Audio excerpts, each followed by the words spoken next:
Yo, yo, yo. Hey, guys, welcome back to another awesome edition of the Best Practices Show podcast. Are you thinking about digital dentistry? Or have you already made the jump and you're wondering, is there a framework for this? Today, I bring on one of my friends, Dr. Daren Becker, who's actually one of my favorite people of all time.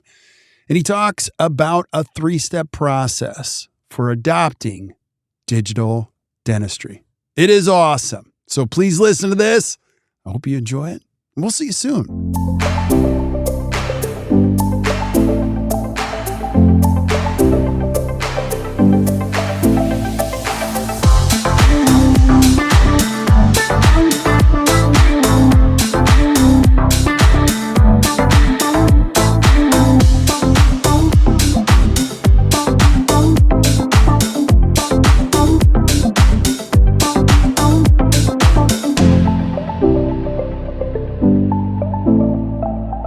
Hey guys, welcome back to the Best Practices Show podcast. I love this because I get to hang out with some of my favorite people in all of dentistry, and we get to learn from them and pass it along to you to help you create a better practice and a better life. And today I have one of my favorite of all time, not only in dentistry, but personally, I love hanging out with this guy. We often joke that if we lived next to each other, it wouldn't be a good idea. It'd probably be bad for both of us. Dr. Daren Becker, and we're going to be talking about some of the things that you don't think about in the digital dentistry evolution. So, Daren, thanks for being on, brother. I appreciate you as always. Thanks for having me. Great to be here. Yeah, we're joking, but not joking. Like, we don't get together enough. And you've often, brought me to some of the greatest CE experiences, dining experiences of all time. You took me to a restaurant in the back end of an apartment complex somewhere in Atlanta. And I thought we were going to a basement somewhere, and it was one of the greatest meals I've ever had in my entire life. So if you guys ever want to have a great meal and a great time and a great CE experience, hang out with Dr. Daren Becker. So thanks for being on. I always appreciate it. And I want to start here too, because I could tell stories about you forever, but I want people to know who you are before we get into this whole digital dentistry conversation. So who's Dr. Daren Becker? What do you do? Might be more fun if you told stories about me. So I'm a private practicing dentist in Atlanta, Georgia. I have a fee-for-service practice. My practice is where it is today, thanks directly to the work I did with Act Dental back in 2000, and I forget what it was now, maybe 08 or 09, something, and got us straight from a business standpoint. We learned to get some systems in place. My practice is mostly adult restorative dentistry. We do, general dentistry. I don't do root canals and I don't do that kind of thing, but I do a lot of restorative dentistry, a lot of implant dentistry, and aesthetic dentistry. But my practice has moved in a direction of doing mostly digital stuff because it's my bachelor's degree actually is in computer science. So sort of a natural. I graduated from American International College in Springfield, Massachusetts with a degree in computer science. I was a programmer, and but that didn't work for me. So I went on to dental school anyway. So the digital thing is a natural, and I really enjoy it. It's fun.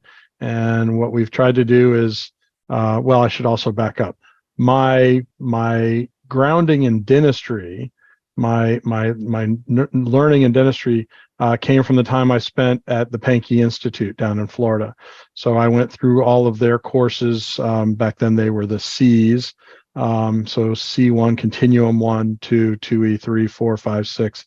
Went through all those courses, and then later was asked to come back on as a visiting faculty member. And that's where I do a lot of my CE teaching and learning. But that meant I had a really good grounding in occlusion, in restorative dentistry, and in aesthetic dentistry. So I had to then take those pieces and that knowledge of those principles and start to figure out how to work those into my desire to want to do them in the digital world. And actually, it started with my lab. So I still am working with CMR Dental Lab in Idaho Falls, Idaho. Yeah. Matt Roberts, who I think maybe you've had Matt on this podcast before. Absolutely. Matt was a leader, a pioneer in the digital space in the lab world. In fact, when I went to visit the lab in Idaho many years ago, it's like walking into an Apple store. It doesn't look like a dental lab. There's no stone anywhere. There's no dust. It's like an Apple store. If you've ever been to an Apple store, that's what the lab is like. And they have, all the technology. And so they're doing this very high end, very aesthetic, very, functionally based dentistry, but they're doing it all digital, 100%. So they were designing things, and that was the beginning of my evolution with that. And, fast forward, now we're designing in the office. I still use CMR and they still design all of my big cases. But if I have I just had a guy who lost a tooth and we got to do a 3-tooth bridge, I just did the design on my software. I printed a model on my 3D printer and we're ready to go. It's amazing. We're designing bite splints. We do a lot of bite splint therapy in our practice. So we're designing and printing the splints. For ability to just show patients like what's possible. We're doing lots of design and trial smiles where we can just put it right over their existing teeth to just preview it. So that's kind of what we're doing in the office. And I went into that because that's where my head is, because I just came from my office. But you asked me who is Daren Becker. I grew up in Miami, Florida. A saltwater fly fisherman is kind of my passion. I was actually just down in Florida last week and got to go fishing with my dad, and we caught a couple of fish. That was great. Anyway, then I love, this is the other one, as I'm a huge Florida Gator fan. I know that turns some people off, but I say, who cares? And right now, the Gators we're not at our peak in football, but we're in the College World Series. We just won again. We're up 2 games, so looking good there. And so I'm still a Gator. I'm still a rabid Gator. And I got a wife. I got 2 kids. My oldest daughter, Allie, is 18. She just graduated high school. She's going to be going to Rollins College in Winter Park, Florida. We're excited for her. And my youngest daughter is 15, and almost 15, and she'll be starting high school in the fall. And that's pretty much who we are. That's awesome. That's awesome. Yeah. You just got back from Pankey's Masters Week. Pankey Masters Week. Unbelievable. John Cranham and Jerry Sheesh and a lot of the greats. Just give us a little snippet on that. How was that? Well, it was probably the best 4 days of CE that I've had in a long time. Wow. Small group learning. So there was like 15 of us, mostly Pankey faculty in the participant group. And Dr. Lee Brady, who's our chairman of education and CEO, she brought in Jerry Cheesh, John Cranham, and Jonathan Esquivel. And the 3 of them plus Lee put on it was just the top of the top of the top stuff that's like out there, and the most cutting edge and the most up to date. And it's when you leave a meeting like that, and your brain is going whoa, whoa, whoa. And I've got notes and notes and notes, and I mean I'm still trying to compile my notes because of all the information. But it wasn't just show and tell.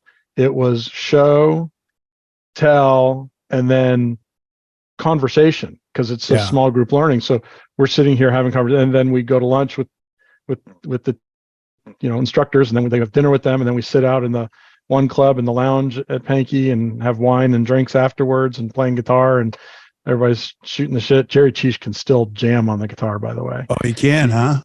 He says I don't play anymore. And then he picked up the guitar and he just started wailing. It was great. That's awesome.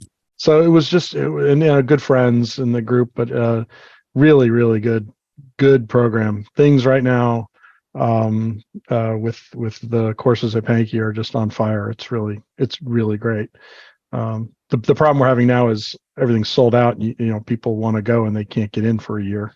Right. It's a good problem to have. It is a very good problem to have. And we're going to be talking about a lot of stuff, but I want you to read the quote from Pete Dawson. That's going to be kind of the cornerstone for what we're going to talk about today. Read that quote. I'm going to read it so I don't mess it up.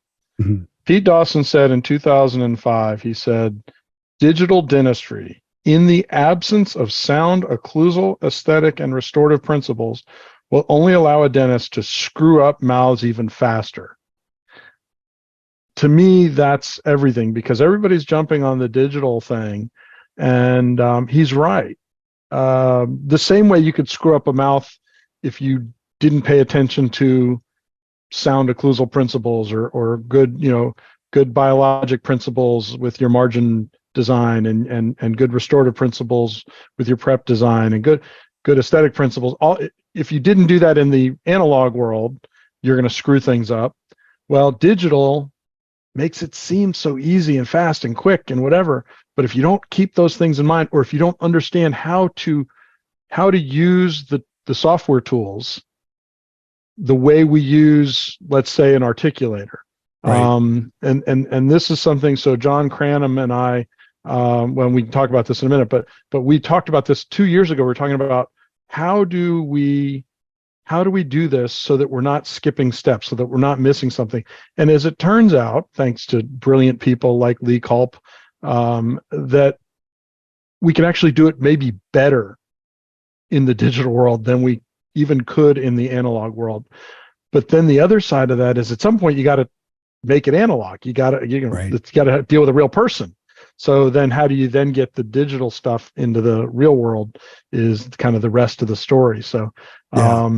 and I want a huge shout out to John Cranham, because that quote I heard from him first. I did not hear Pete Dawson say it. John told me that Pete said that and gave me a slide of Pete with that thing. So I want to give John credit for that, Right. that quote. Well, and let's face it. I mean, digital is very sexy. It's very, wow. It's very, it's very bright, a lot of shiny objects. And A lot of blinking lights. a lot of blinking lights. It's hard to ignore all of this. And so let's talk about, so I get it. And what do we do about it? So Right. Where do I start? Yeah. So, for most people, the start is an intraoral scanner. And we've had conversations about this on the podcast before. There's lots of scanners out there. I'm not here to tell you which is the right one. I happen to use iTero. I love my iTero. I have two of them actually. And, we use it for everything. We do wellness scans and hygiene. Once a year, we scan every patient. Kind of opposite of having radiographs made. And it's a great way to monitor for changes. And it's incredible because you put a picture up, or you put the screen up in front of a patient, and they call it, I think it's called time lapse. Anyway, it'll flash between like 2 years ago scan and the new scan. And they can see the change. They can see the shifting of the teeth, or the wearing down of the teeth, or the gum recession. It's right in their face. You don't even have to say anything. They'll go, "Oh, what happened there?" And then you can have the conversation. So that's just a brilliant tool. And I'm sure the other scanners have similar features. The point of it is replacing the gooey mold stuff with the digital scan. And what I love about it, first of all, go back to some of my old webinars that we did during COVID. If you aren't doing digital dentistry, but you're sending your restorative dentistry to the lab, you're doing digital dentistry, you're just not aware of it. Because Right. every lab, unless you have a little guy sitting in your office, is doing it digital. So if you send them an impression or a model, the first thing they do is they scan it. So Right. you're already at a disadvantage, because now it's a copy of a copy, right? So you've introduced some errors, because that impression material distorts. Right. It shrinks or it swells or whatever it does. And then the stone has a dimensional change as it sets. And so it's already a disadvantage there. And even though there's studies that show that the accuracy of the scan may not be quite as definitive as the accuracy of a reversible hydrocolloid impression. First of all, no one's taking reversible hydrocolloid impressions. No one is. And then secondly, those distortion features, that to me, when you introduce the distortion, it just changes everything. Look, here's what I know. When we started scanning, just routine crown and bridge, we started scanning, our time to deliver a restoration was cut in half without changing anything else. So same Right. lab, same material of restorative material. So that to me was huge. So scanning is where you start. And lots of people are scanning now, and every company on the planet's making a scanner, and they're all good. Right. You just got to find the one that works for you. This is shameless plug, and I should admit I'm a KOL for Invisalign and iTero, but if you're doing Invisalign, it makes sense to have the iTero scanner because they've got it all integrated. Right. So that's easy. If you're not doing Invisalign, then it kind of doesn't matter. Pick a scanner you like because they're all great. They all work, and some of them have this better than that better. One is a smaller scanner, one is a faster scanner, whatever. I mean, I can scan a full mouth in 5 minutes. So it's not, doesn't take any longer. It's, beyond the scanning technology, that's where then you get into design. And it's whatever you want to design. It might just be a model to make a whitening tray. So we don't take impressions for whitening trays. By the way, patients hate impressions. That's, if there's any other reason, I know, if there's any other reason to go to a digital scanner, it's just patients hate gooey goop in their mouth. They just do. So, okay. But you can't just like scan and get a whitening tray. There's an intermediate step of making a model. And so even that requires some design, some software, some way of taking that scan and turning it into a model that you can then either mill or print. Today, I would say mostly it's printing. You can still get milled models, but 3D printing is pretty much taking over that world, especially in your office. In a big lab, or if you're sending it to a commercial lab, they may be using a mill still for models. But so learning how to do that, it's not hard. It's just you got to learn the steps. John Cranham talks about buttonology. Buttonology, I think that's his word. You got to learn the buttonology. What keystrokes to hit to get it to do what you want. But then you can do things like do a wax up. We're going to change somebody's mouth. We're fixing some broken teeth. We're adding teeth that are missing. We're doing a smile makeover. Whatever it is we're doing, the same way we would wax up on a set of models in the past, in the analog world, we can do all that in the digital world. And we can do it on a virtual articulator that mimics all the functionality that we would get from a regular articulator. But what's really cool, because it's digital, the one thing we couldn't do on a regular articulator is you can't put a photograph, you can't put the patient's face on the articulator. So even if you have a Facebook or a facial, facial plane analyzer, you still don't have their face on the articulator. Well, in the digital world, you can import their photograph. You can import a CBCT of their head, and you can mount that model on that digital articulator, I think maybe more accurately than we could with traditional FACEBOs and DFAs in the analog world. I mean, it's really crazy how well we can do that. And then in terms of like recording bites, so we talked about occlusion, understanding, we make such a big deal about how, getting a proper mounting in a seated condylar position or a centric relation position. How do we do that in the digital world? I think it's actually easier to do that. So using all the same tools, leaf gauges and anterior bite stops and all the things that we've always used to help us get those bite records. So, that's where we're at, and it's pretty cool and it's fun.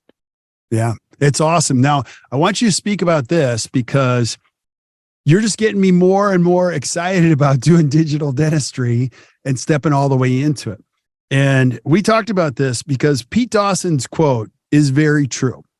So, and the 3-step process that you discussed, I think it's brilliant. Number one, understand the principles. Number two, be able to use the computer as a tool. And number three, the dance between the two. So can you walk us through those 3 steps? Yeah. So, I mean, I'll say the basic understanding, or not even basic, the advanced understanding of occlusal principles, aesthetic principles, restorative principles. That you have to learn. You have to learn that. We get a taste of it in dental school. Most people say they got almost next to nothing in occlusion in dental school, depending on where you go to school.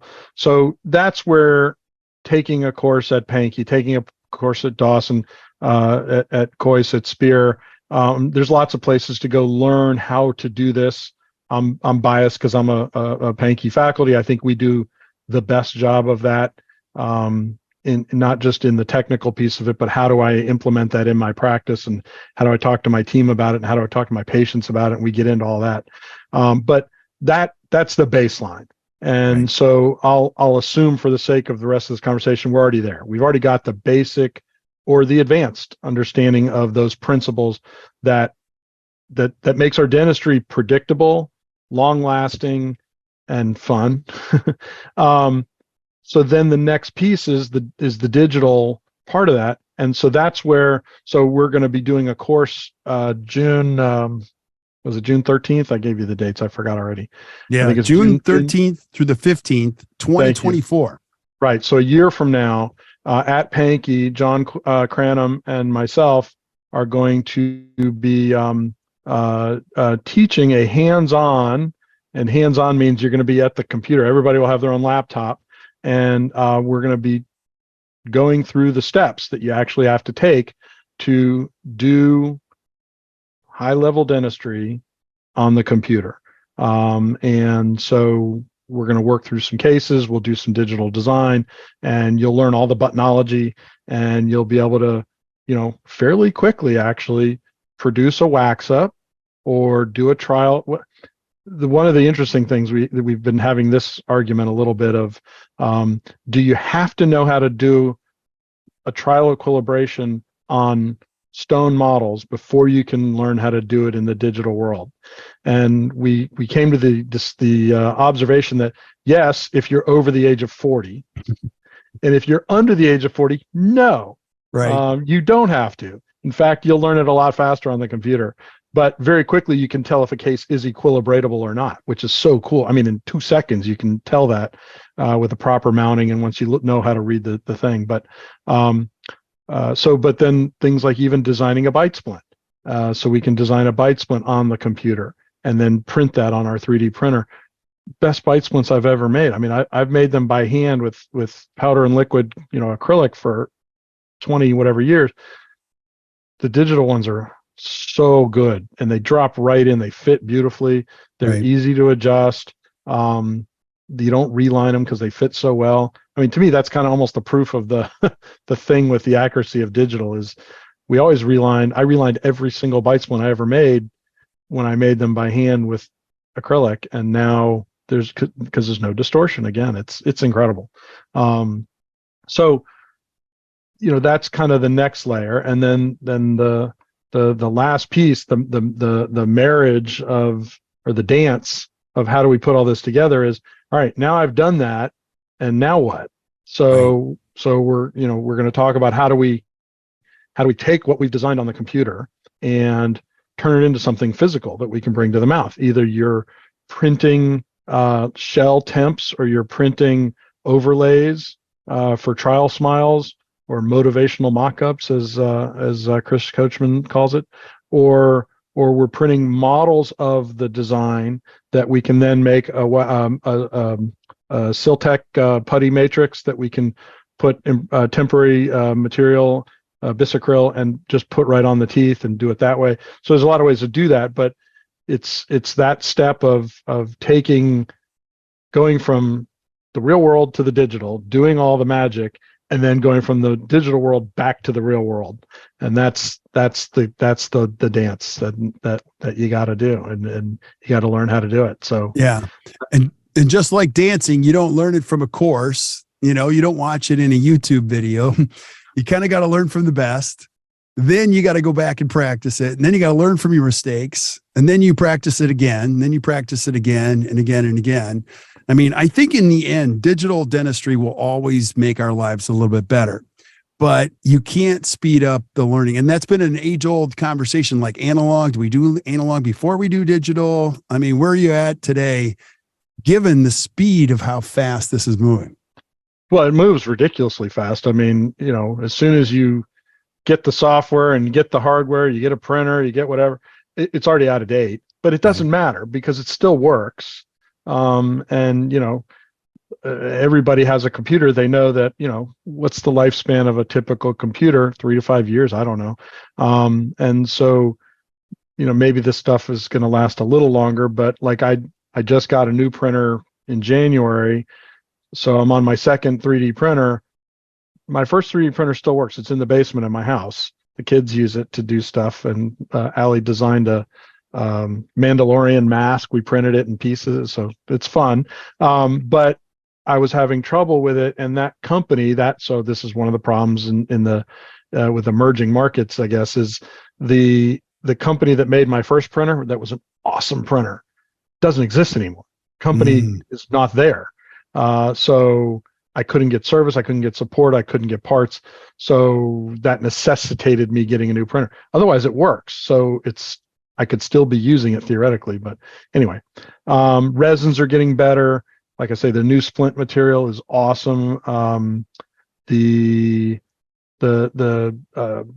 shell crown material is really cool, but the newer thing is, and I have not played with these, so I'm not the person to talk about it, but they have resins now that are 50% filled with porcelain, and they can be considered final restorations. Wow. The ADA made some ruling in December that if it has 50% or more porcelain in it, regardless of how it's made, milled, pressed, printed, it can be considered a final restoration.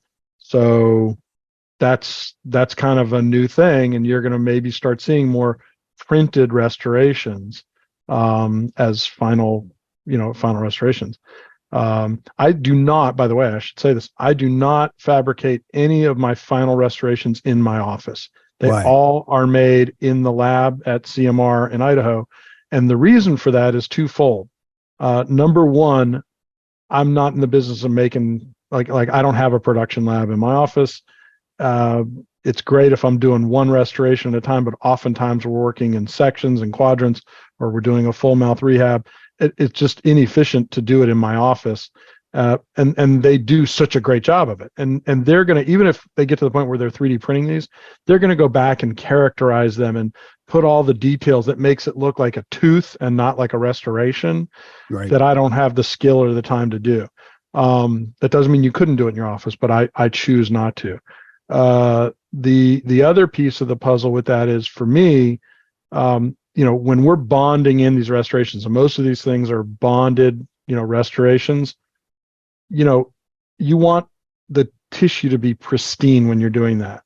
Well, the day that you're doing the preps and you're doing the scans and you're placing retraction, that tissue is not pristine. So I almost never would want to bond in final restorations the day of prep.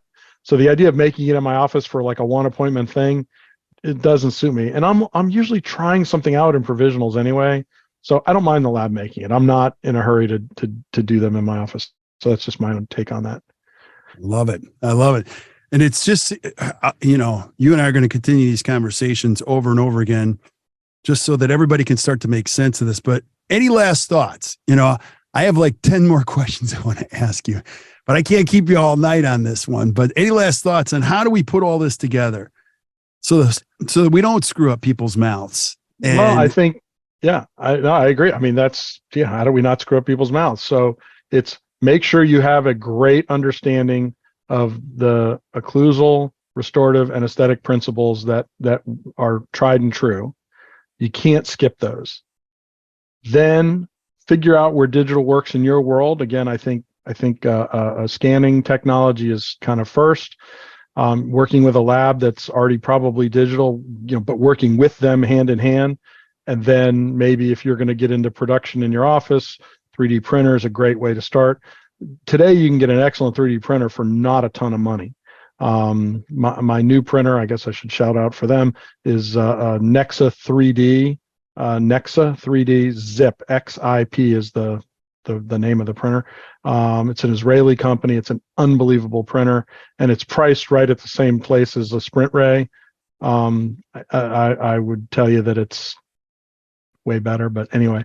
And then, and then finding people to support you, finding Right. people like John Cranham and Lee Culp that are doing consulting on this. Like that's what they're doing, or finding somebody, a mentor. I've stressed it so many times on podcasts is having a mentor that can help you get where you want to get. So if this is something you want to do, reach out to folks that are already doing it that can help you. But I think that's pretty much it. And then the other piece of the closing remarks is what we talked about before we went live, which is make sure you're working enough days in your office. Wait, explain that one. So we found out that we're this year I've just taken a lot more time to teach and to take courses and to do other things and some vacationing, and it's showing. It never seemed to affect me much, but when it's enough time out of the office in any given quarter, like you said, Nick was finding that he wasn't there. He wasn't making enough contacts so that the next month there wasn't much on the schedule. So got to work that out. That's another podcast that I'd love to do, is actually creating the mathematical formula that fits you best as a restorative dentist. Not only that, but then how do we reverse engineer it into a week, into a month? And let me give you a little glimpse. Another dentist, same conversation, but another dentist, she was a Koismaner, now retired. She loved to go to Italy for the month of March, I think it was. And so she only worked like 8 days. And so she had this really cool, simple formula. We'll hold everybody in curiosity for that. But she said the exact same thing. If you're a single doc, you have to figure this out, how many touches you need to make in order for you to be able to keep cases moving along. She knew the number of cases. John and I have had that conversation, so we're not going to tell anybody, but it's not 30. Do you know what I mean? Right. That make up the balance of what you would normally produce and collect in a month or the months ahead. And I would love to do that one with you. How's that? Well, we'll come back and do it. We can have our talk because in 2 weeks we're going to Spain and Italy. You know what? Hey, I'll tell you about it when I get back. I did not get a text inviting me along on that trip. So what's up? Where are you going? We're flying to Barcelona. Did I say it right? Barcelona. That's awesome. We're flying to we'll have 2 days there. Then we'll get on a cruise ship and we'll go to Valencia, Ibiza, Portofino, Corsica, Florence. Wow. Rome. I might have left something out. Anyway, something like that. All right. So you're going to have to see, what's really cool is when you create the practice of your dreams and you've got a clear vision, you can take your time off and do fun stuff. And your practice. This will be the most time I've taken off at one time. All right. That's that. We're going to have another conversation on that. So, okay. One more thing before we close. I want you to share, what is this course that you mentioned? So on June 13th through the 15th, 2024, you and Cranham are going to John Cranham are going to do a great course at the Pankey Institute. What is it? Digital design, dentistry, hands-on. Every participant will have a laptop in front of them loaded with the software to do design of, wax up, smile design, occlusal analysis, splint design. And I think we're going to print stuff. They've got printers down there. We'll probably print stuff. It's a 3-day course, so I don't have it nailed down yet. We have a year, but basically that. But you'll learn all the buttonology. You'll learn all the steps of doing that with keeping all those principles in mind. All right. So if you guys aren't taking notes, the jam here. We got notes. We're taking notes for you. So if you flip up to the notes page on Stitcher, iTunes, Spotify, Amazon, wherever you're consuming this podcast, you're going to see a link to all the things that Daren and I chatted about and a link to the course. I'm going to highly encourage you to register because those are super, super cool human beings. You have a lot of fun and your brain will be like overloaded with great information and great tips. So thank you so much for being on, brother. I really appreciate you. Thank you. I appreciate you and everything you do for our profession and for this world. You make it a better place. Well, feeling is mutual, my friend. So stick around while we say goodbye to everybody. But I can't even talk today. It's been one of those days. Do you need another coffee, sir? I know. No, it's the end of the day. So this is when I have my coffee. I can't have coffee in the morning. It makes me shake.